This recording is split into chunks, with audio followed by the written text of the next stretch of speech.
प्रिय मित्रों, जीवन एक ऐसा रणभूमि है जहां हर दिन हमें नई चुनौतियां मिलती हैं, परंतु इन चुनौतियों से घबराने की आवश्यकता नहीं है।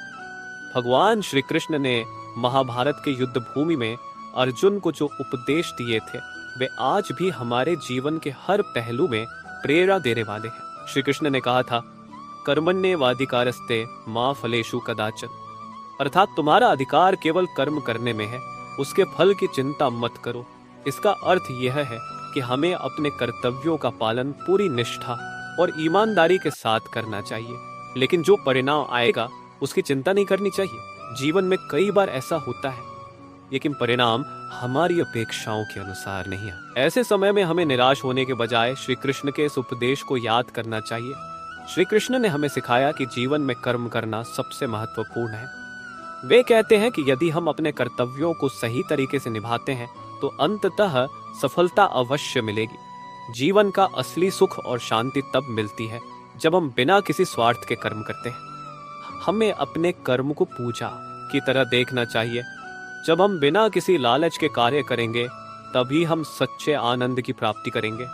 इसके अलावा श्री कृष्ण ने अर्जुन को यह भी सिखाया कि जीवन में जो भी घटनाएं घटती हैं वे सभी हमारे भले के लिए होती है। कई बार हम ये सोचते हैं कि क्यों हमें इतनी कठिनाइयों का सामना करना पड़ रहा है, परंतु कठिनाइयां हमें मजबूत बनाती हैं। वे हमें यह सिखाती हैं कि असली वीरता सिर्फ जीतने में नहीं बल्कि संघर्ष करने में है।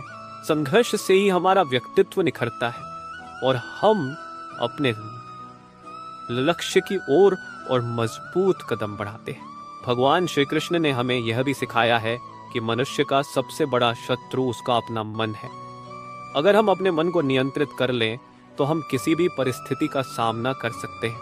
वे कहते हैं कि मन को शांत और स्थिर रखना ही सफलता की कुंजी है। जब हमारा मन विचलित होता है तब हम गलत निर्णय लेते हैं और हमारा आत्मविश्वास कम हो जाता है।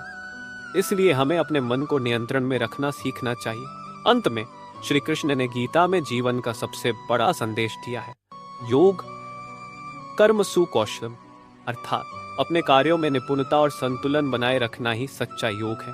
जब हम अपने हर कार्य को ध्यान और निपुणता के साथ करते हैं तभी हम अपने जीवन को सही दिशा में ले जा सकते हैं। हमें हर दिन यह प्रयास करना चाहिए कि हम अपने कार्य में और अधिक दक्षता और समर्पण लाएं। इसलिए आइए हम सब मिलकर श्री कृष्ण के उपदेशों को अपने जीवन में उठाएं, अपनी जिम्मेदारियों को समझें, अपने कर्म को पूरी निष्ठा से करें और हर परिस्थिति में मन को शांत और स्थिर रखें। यही सच्चा जीवन जीने का मार्ग है और यही श्री कृष्ण का सबसे बड़ा संदेश है। धन्यवाद।